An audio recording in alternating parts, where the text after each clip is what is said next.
Alan Michael Lapsley was born in New Zealand on June 2nd, 1949.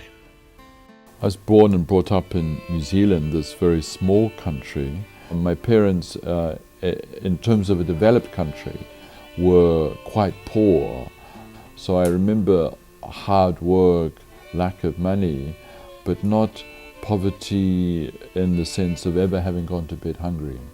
Both my parents were loving, committed Christians, so I was brought up very much in a church environment, and was, since I was a child, was quite a religious child and interested in issues of faith.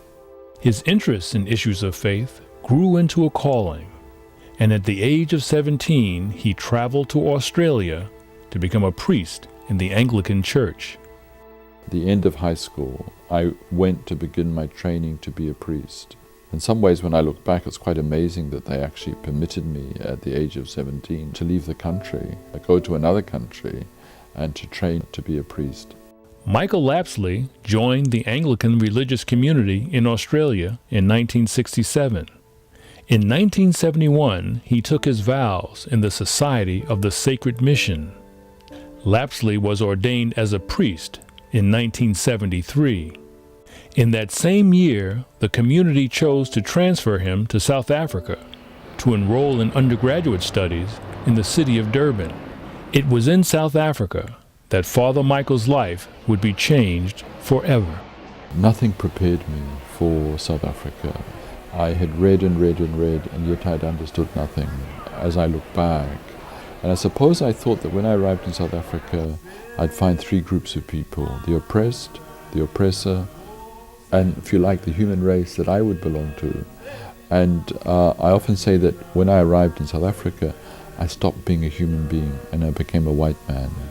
Because from the moment of my arrival, every single aspect of my life was decided by the color of my skin. Fate landed Father Michael in South Africa during the height of the apartheid repression and escalating violence.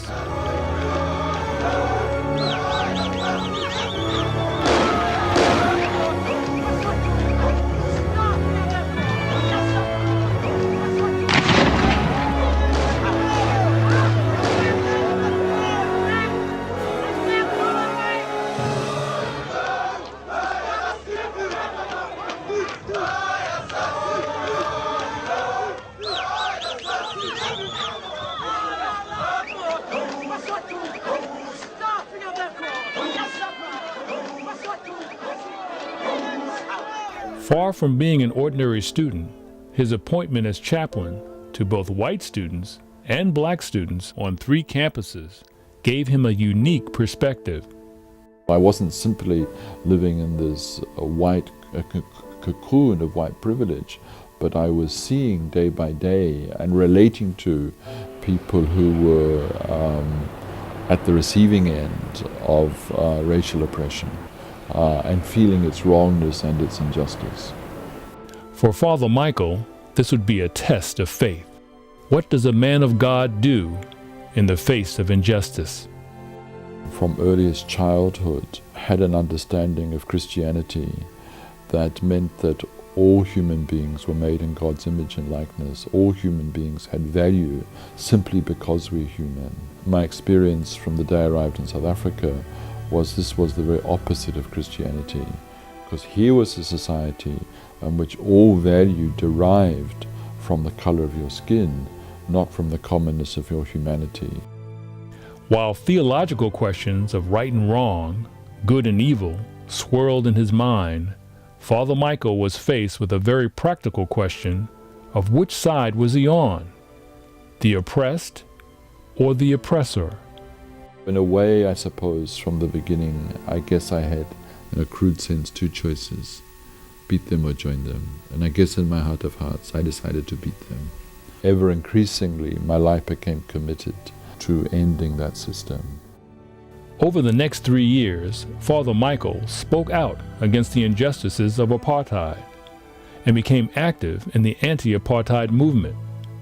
It all came to a head in 1976 when school children began to protest having to learn their lessons in Afrikaans. and the fact that the education they were receiving was inferior. During that period of more than a year, more than 1,000 school children were shot in the streets of South Africa. And then vast numbers were detained, imprisoned, tortured. Shortly after that, I was then expelled from South Africa. I had begun to speak out against the killing of children, but also against the torture and the detention of students and young people. But when I was expelled, there was no formal reason given. And so then, in agreement with my community, I went to live in Lesotho, where my community had also been working for a long time. After being expelled in September of 1976, Father Michael moved to Lesotho, where he continued his studies and joined the African National Congress. He became one of the chaplains to the ANC in exile.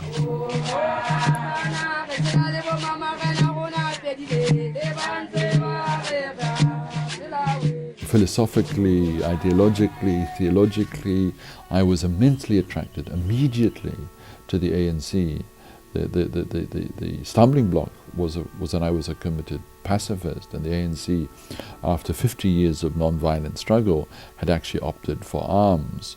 But the killing of school children pushed me over the edge, and I began to say, in this context, as a last resort, when all other options, all other avenues are closed, people do have a right to defend themselves. And so, if you like, the last hurdle had been crossed that made it possible for me to join the African National Congress of South Africa. There are many people who feel that it is useless and futile for us to continue talking peace and non-violence against a government whose reply is only savage attacks on an unarmed and defenseless people. In 1982, 100 South African commandos raided the city of Maseru, Lesotho, in search of ANC members who were believed to be in hiding.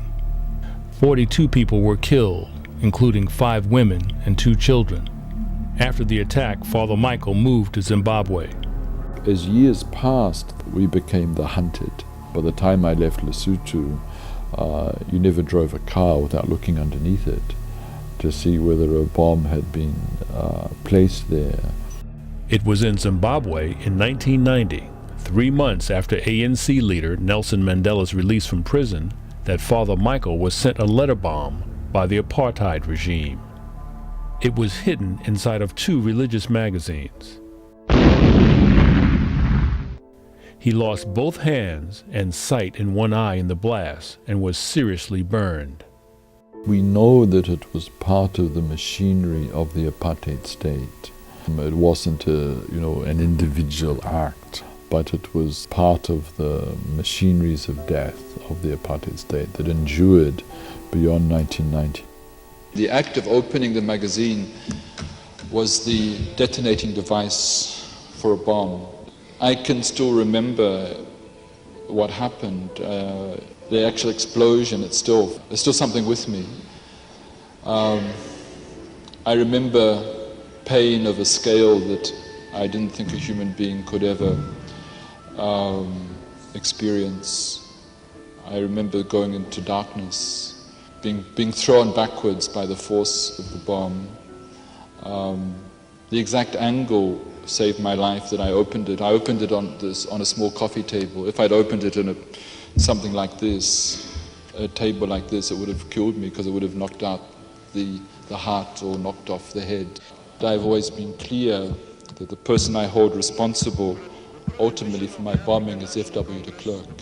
I've said that I'm not filled with hatred or bitterness or self-pity, nor that I want revenge. I think what I believe in is not retribution. I believe in restorative justice. If F.W.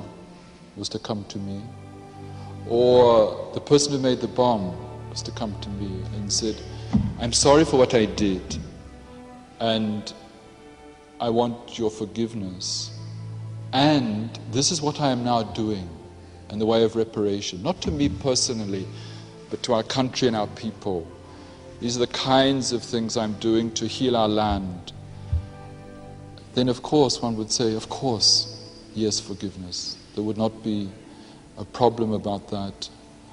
Father Michael returned to South Africa in 1992. He became the chaplain of the Trauma Center for Victims of Violence and Torture in Cape Town. The center assisted South Africa's Truth and Reconciliation Commission. It was there that he became aware of the tremendous healing power of telling your story. All South Africans had been damaged by their experience of the apartheid years, no matter what side they were on. Also that all of us had a story to tell. All of us carried stuff inside of us as a consequence of the journey the nation had traveled. This work led to the founding of the Institute for the Healing of Memory in 1998. This workshop is a journey. It's a journey that is going to focus not so much on what we think, but on what we feel. He started giving workshops that enable South Africans of all races to tell their stories of pain and trauma. Your heroic determination. Your commitment to justice. Viva! It helped me to open up. I think it's there that I managed to say things that I never even told my mother. I was able to express myself, my story, my feelings. And for the first time, somebody was listening. I cried for all the pain of the apartheid that affected my life. I cried because of all the anger. I could put my arm on the shoulder of people that I've never been so close to before. And that, for me as a white person, it meant a tremendous lot to me. Father Michael soon realized that telling these stories in a safe, supportive environment helped to start the process of healing. He believes that the entire human family is burdened with trauma of one kind or another because of what we've done, what was done to us, and what we have failed to do. Therefore, everyone, young and old, rich and poor, could benefit by telling their story. Father Michael now travels throughout Africa, Europe, North America, and the South Pacific, giving healing of memory workshops to help heal the world one story at a time. At some point in everybody's life, there's some kind of trauma from which they need to heal. But where people have been particularly oppressed, where people have gone through situations of war or oppression, then there is an even greater need for healing to take place. And so human beings everywhere need to find the way of detoxifying, if you like, vomiting out the poison of the things that have happened to them, so that they may indeed integrate into their lives what has happened, but also lead free, fulfilling, and whole lives.